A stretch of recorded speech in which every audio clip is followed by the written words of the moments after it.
Welcome to the Luxe Leap. My name is Raylan Logan, and we chat about women consultants making bold moves, big wins, and the secrets to extraordinary branding. So, I have a question. Have you ever felt like your efforts to make real impact on the world are going unnoticed? You're not alone. In a world that often overlooks the quiet innovators, many visionaries struggle to highlight their vital work without seeming self-promotional. Jillian is here to shift that perspective. She's an award-winning marketing and nonprofit leader, blending over 20 years of expertise in marketing, business development, fundraising, and community building with her passion for sustainability and social innovation. As a U.S. Air Force veteran, she's no stranger to dedication and discipline, traits that she brings to her advocacy for greener, more sustainable urban environments. Jillian is the driving force behind the transformative projects like the Great Seed Bomb and has collaborated with major organizations like Sustainable Brands, Environmental Defense Fund, and EarthX to foster business solutions that meet environmental challenges head on. With a mission to enrich our urban areas with green spaces and sustainable infrastructure, Jillian leverages her vast experience in Marcom strategy and her deep commitment to social entrepreneurship. She advocates for the greening of cities through innovative funding strategies, combining foundation, corporate, and public dollars. Get ready to be inspired by a leader who's making a tangible difference in how we interact with our planet. Please welcome the social entrepreneur, Green Cities champion, and natural climate solutions advocate, Jillian. Hi, Jillian. Hi, thank you. Oh, that was a great introduction. Thank you so much. Well, Jillian, I'm going to kick it off with everyone's favorite question. What inspired you to start your brand? Give us a quick Reader's Digest version, if you will. Yeah, I would say, just need. And if we could look at the 30,000 foot view of gaps in the market and, things that people need, things that nature needs, things that cities and brands could also work on together, and combining all those things, that's what started this. That's incredible. And as you're looking at that and kind of seeing that come to fruition, was there a pivotal moment in that brand journey what really defined where you are today? Taking that move from corporate to saying, no, I need to fix this. Yeah, I would say after I got my master's in public administration, I was studying sustainability. This was back in 2010 to 2012. And started finding organizations like Environmental Defense Fund who used, science and the market and law and combined all those, went to brands and was like, hey, here's how we can fix all this and have a win-win-win situation. So it appealed to my pragmatic side in addition to my idealistic side. So at that point, I traveled around the world. I was working for Environmental Defense Fund the summer after I graduated my grad degree down in Austin, and I was on their clean energy program. And then I left and started off in Paris, worked my way all the way around Europe, went to Thailand, lived in Thailand for about a month, and I was a sustainability intern internationally and came back on fire. So I just knew, based on everything I had seen, there was a transformation in my head and in my heart, I would say. And so I came back thinking, okay, I have to do this. And so I worked for the University of North Texas and talked to a PhD student who was doing pocket prairie and urban areas. And she pointed out, everybody was talking about the honeybee, but nobody's talking about the native bee. So launched a project from there. All right. For everybody who doesn't know the difference between honeybees and native bees, first off, what's the difference? And then how does that anchor to sustainability and getting us to the future? Yeah. So, you've heard there's a lot of documentaries on this as well, but the death of a honeybee is in the amount of bees. So for example, in the US, the last 8 months, we've lost 80% of our bees. And this is commercial beekeeping, right? So the food supply gets affected by that. That's a huge issue. A lot of it is habitat destruction and fragmentation for those insects, and they're an indicator species. So if you start there, everything else can collapse. If you think about a house of cards, if you're pulling the bottom level, everything else collapses. So I was like, I think we need to address this. especially because billions of dollars in agriculture are going to be affected, and our food supply and health and wellness, everything. So, um, I honeybees and like the bumblebee, for example, those are kind of something that everyone else could, like everyone, like the public could understand. You know, the big fat bees that are, they're also called mason bees. They're solitary. They don't have hives. When we clean up and manicure, over manicure lawns, like when like trees fall, that's actually like prime habitat for bumblebees and mason Mhm. bees. Um, and a lot of times they pollinate 3 times more effectively than honeybees do, because honeybees are actually European. They were brought over here, so they're not native. Oh, But there are like 3,000 some odd different species of native bees. So it was an education, a public education thing for me, and it was also an opportunity to boost organizations and do innovative fundraising for yeah. boots on the ground habitat restoration groups.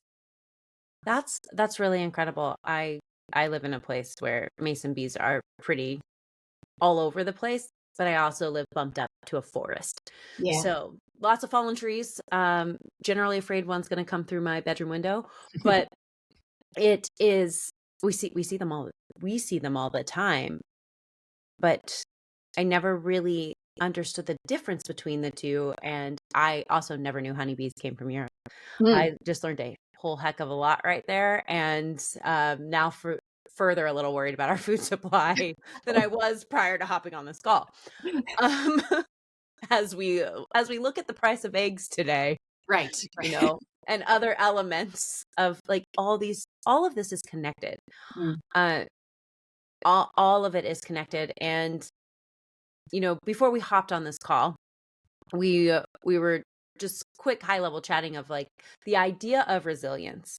And resilience can be looked at in a multitude of ways, right? We can look at it as resilience in building our businesses, um, which would be the most obvious route to go for this podcast. But we could also look at how do we learn about the resilience of the environmental factors that are around us, because they have existed for forever and we are destroying them. Mm. So take resilience however you want to take it, Jillian. But what are your feelings on it right here, right now?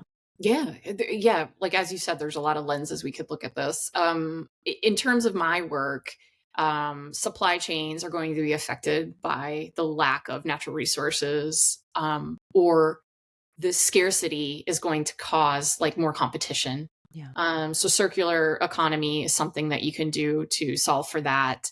There's a bunch of different economic mechanisms that are coming out, and those are things I'm looking at.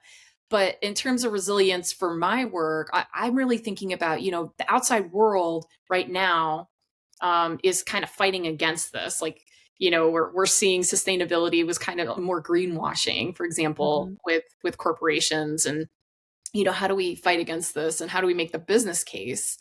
And it's really just showing people we need to biomimic everything. We need to look at nature and biomimic ourselves, like for resilience, take, like, follow the seasons a little bit better so we don't burn out. Because there's some activism to the work I do, and you can burn out and then you're useless to the cause.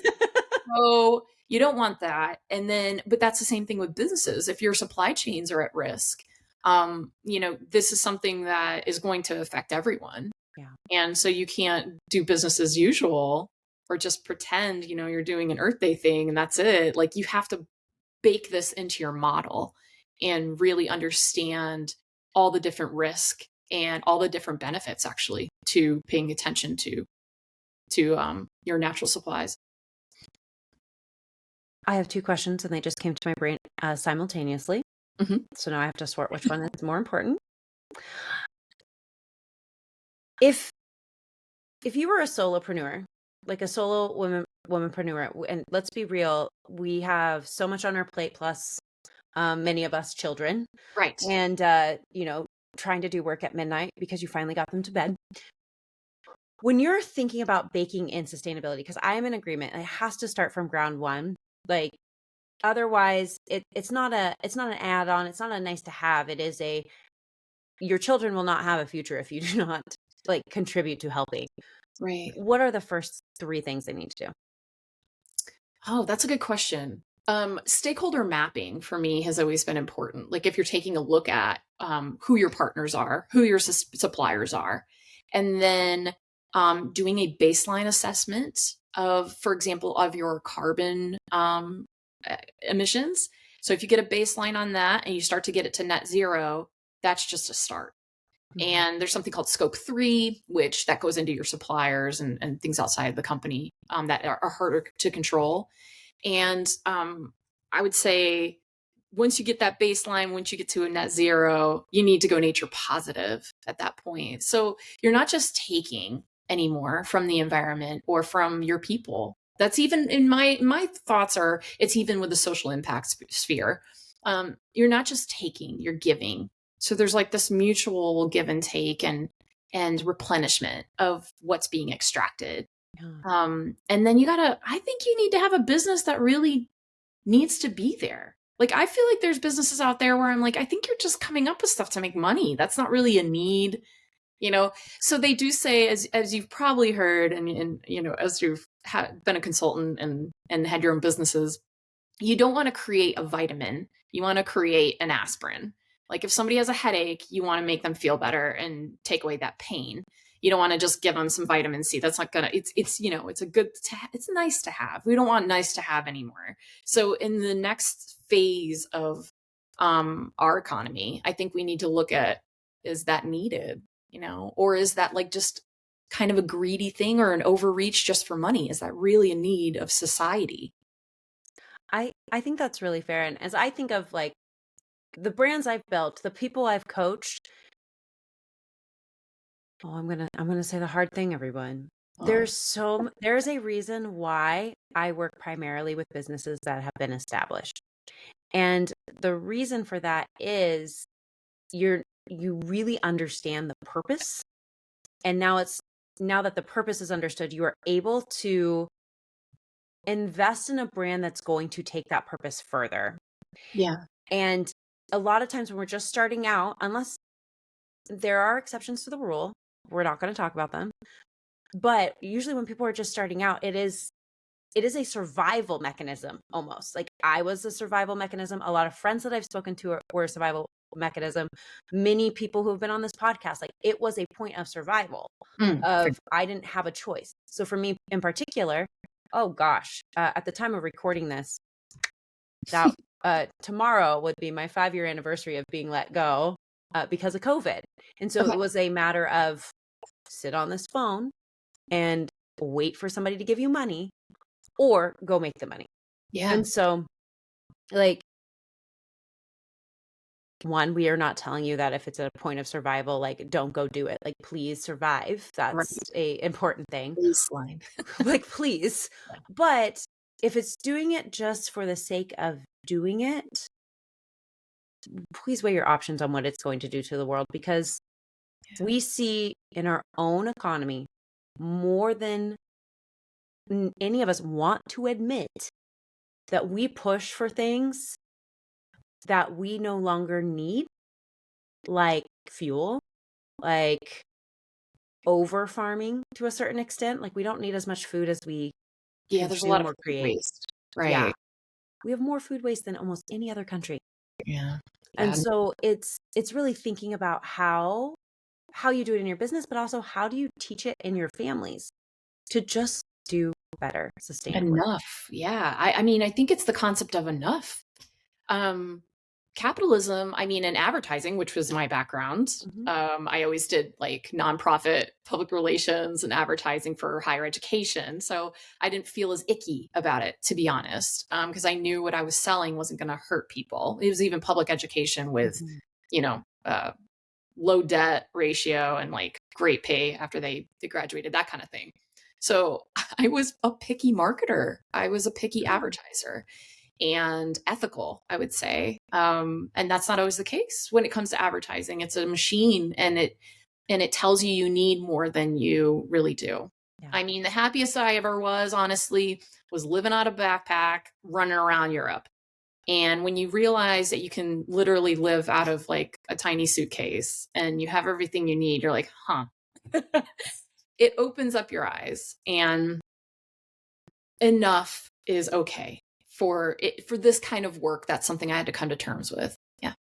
I think enough is more than okay. I think about how much I have a minor in fashion sustainability. So the idea of like fast fashion and how harmful it is, and many people get on me because I believe in designer pieces, but it's because I'd Mhm. rather have less and know it's going Yes, to I last a understand. long time. Quality.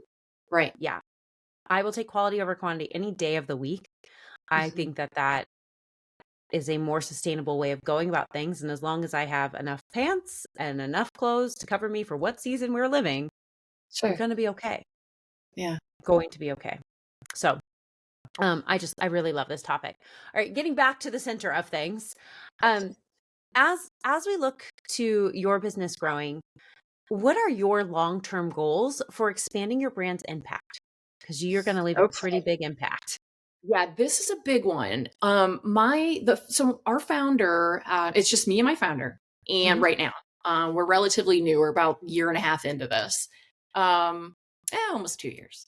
So she is and she's an environmental engineer, and she went to Harvard for that, and has Wow. worked with big brands and construction and things like that, and even did something over in the Palisades, I believe, or oh gosh, I'm trying to remember the name of the woods that she was in.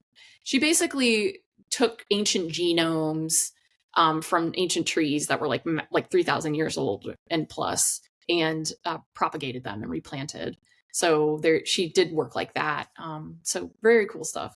But it's we started out wanting to do hyper local advertising, so there was Hmm. less ad spend, and it was exponential to a point where, as people walked into a certain geofenced area in a city, it would ping their phones like, "Hey, Yeah. you're near this." And in addition, with those brands, we would plant local trees or pocket prairie or a green wall, so that it was part of the green wall in particular. There was a bio uh, Hmm. billboard element to that. So we started out there, got big brands that were talking to us, but we were too small to compete with the other agencies. So we kept on having to pivot.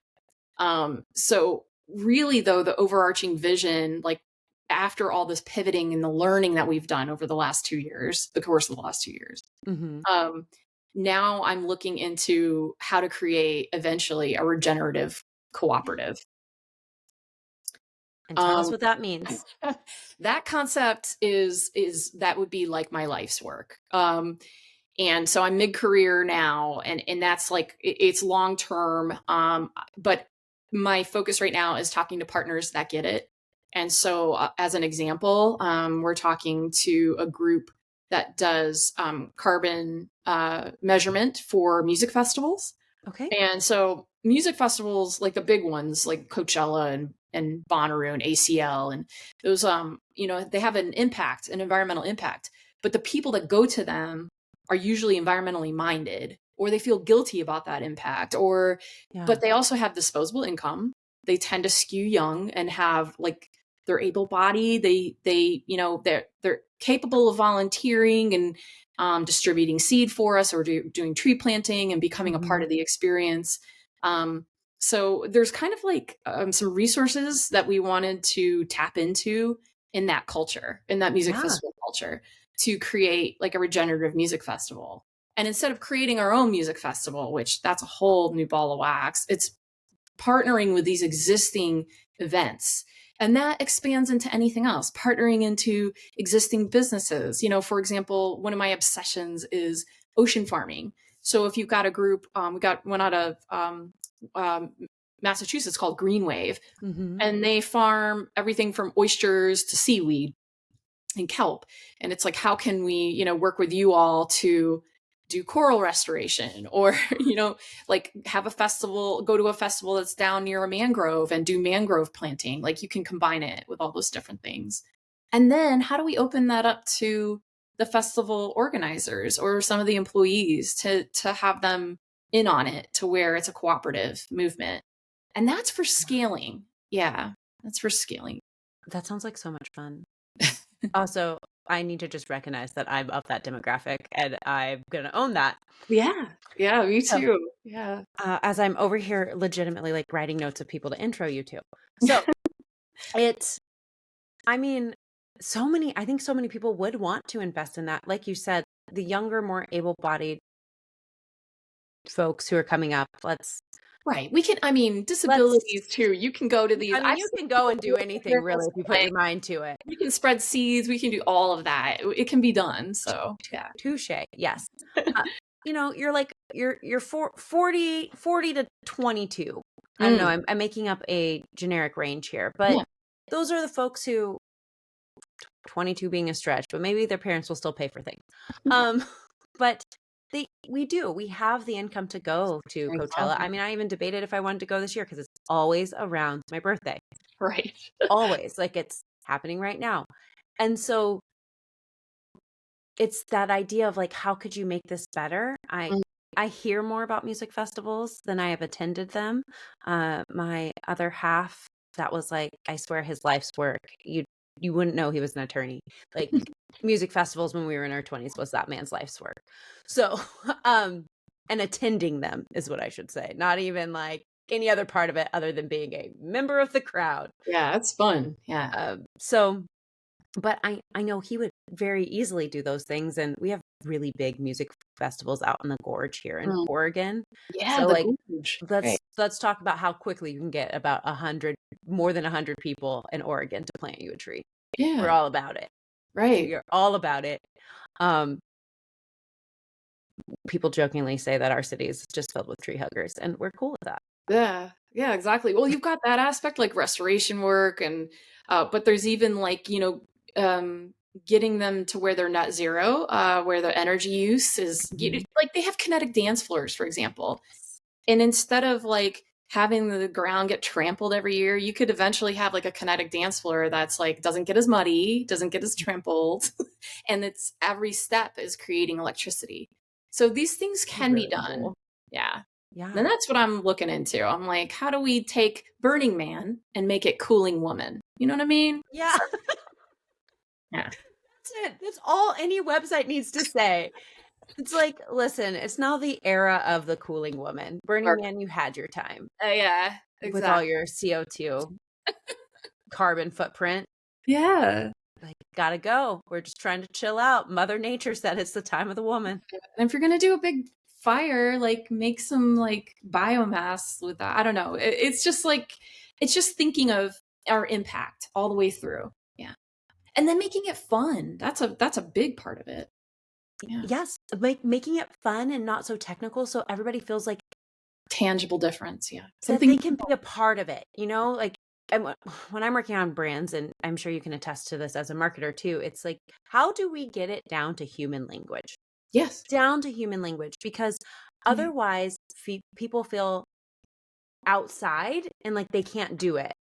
And that's not the goal here. The goal is to get everybody to want to be a part of that and really believe it and move it forward. And so, There's genius in simplification. yes, if Yeah. anybody takes anything away from this, everybody, that was that quote right there. There's genius in simplification. It's actually harder than you think. It is. It's hard to do, but Mhm. that's what's necessary, I think. Yeah. Yeah. A sixth grader needs to understand what you said. That's right. Oh, journalism is like that's how you're doing it. You're writing on a sixth grade level to the Always, general public. constantly. Yeah. Even if their concepts are, massive and you're talking about something like engineering, you still need to get it down to a sixth grade level. Yeah. And sixth graders are smart. They are Yeah, they so are. smart. So, like, Yeah. don't think that it's like really dumbing things down. I mean, my own third grader can tell you things that most of us would sit here and be like, Right. oh, I didn't know that or And didn't think like that. if you make it easy to understand, it also shows that your organization really truly understands it Mhm. at depth. If you can make it easy to understand. So if you're getting to a point where you're teaching it to the general public, you know what you're talking about. Yeah. Yeah. Super simple. No confusion, everybody. To confuse is to lose. That's okay. Yeah, good. Exactly. That's gonna be on my headstone. I swear. This lady, all she ever said is if you confuse, you lose, and what gets measured gets managed. Yes. Yeah. If nobody learns anything from me, those are the two things I need you to go out with. Um, so I have two very fun questions for you. Two Mhm. questions that I ask everyone. And I'm now really intrigued actually to hear it from your perspective, just based on this conversation. But what does a day of living a luxurious life look like for you? Oh my goodness. um, if I could say, like, can it be like a place almost It too? could be anything you want. Okay. It could be your bed. Yeah. I would say I loved when I work in a co-working space and I'm constantly collaborating. Um, and there are breaks in between where, like I think it was the Patagonia writer talked about let them go surfing.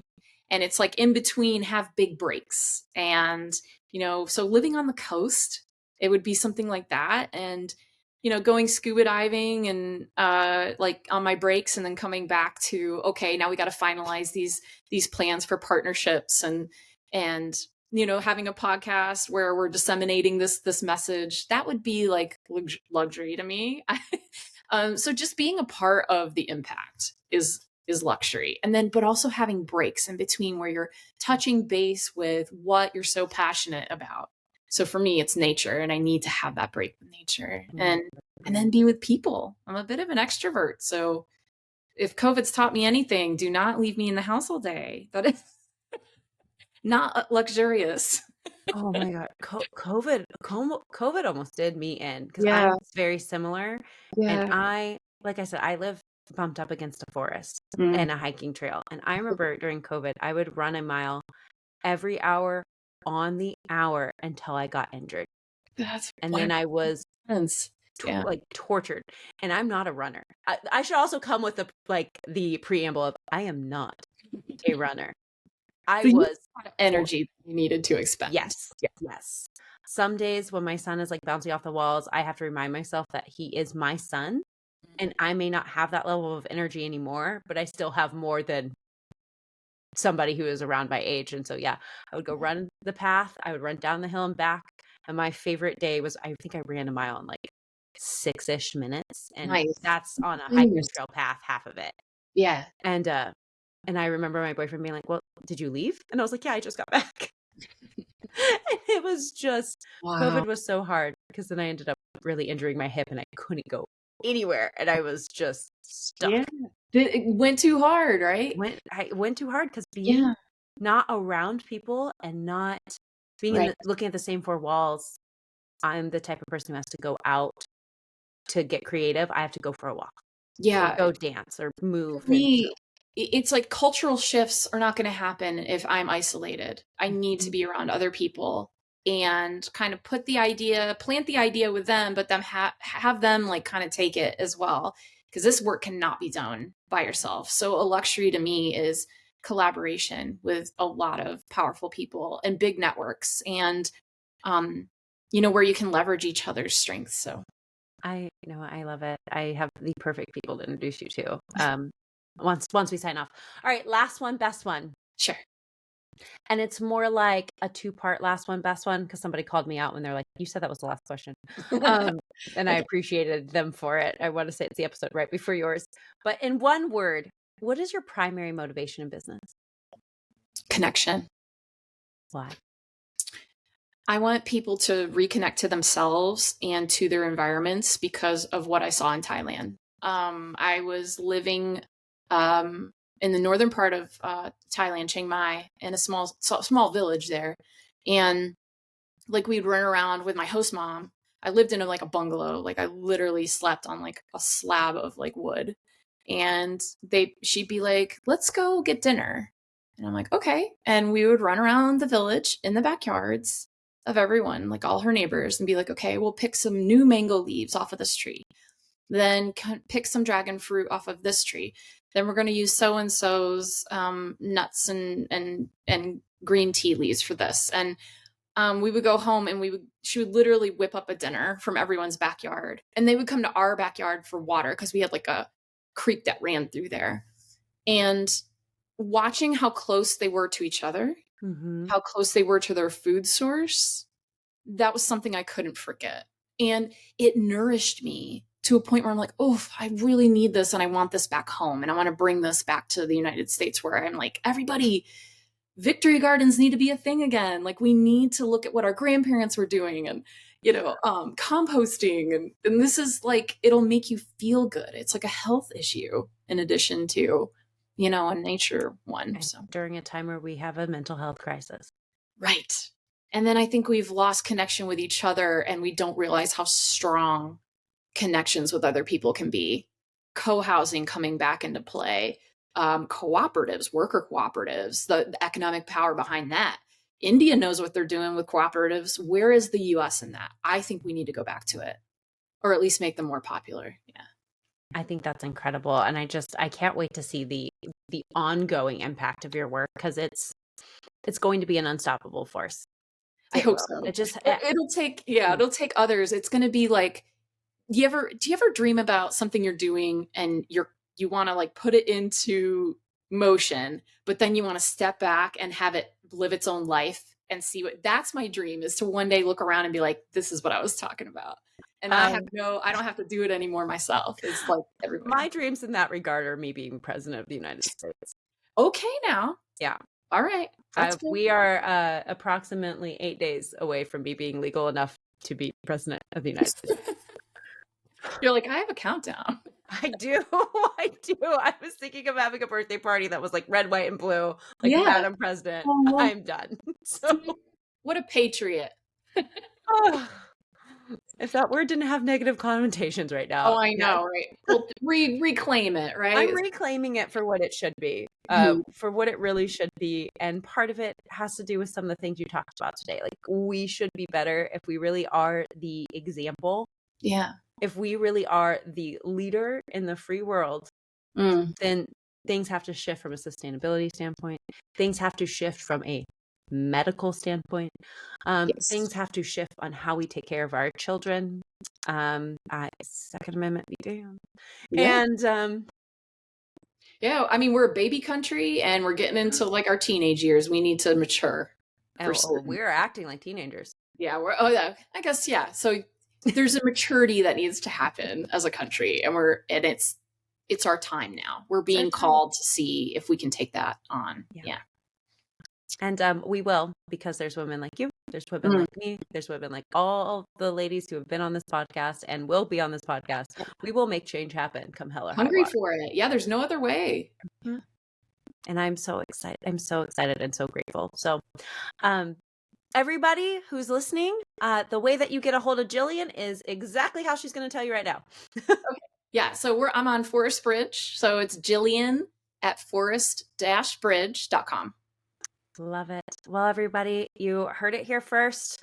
Your music festivals are going to become more sustainable and incredible. You're going to want to be there. I'm speaking it into existence for her. Thank you. Yeah, manifest. Yeah, we're going to manifest the hell out of this. And start to think about how you can do your part. Because it's not just like one person doing it. It's everybody taking little actions to make it happen. And that's what creates huge impact. So thanks for listening. We're so happy that you spent your time with us today. And until next time.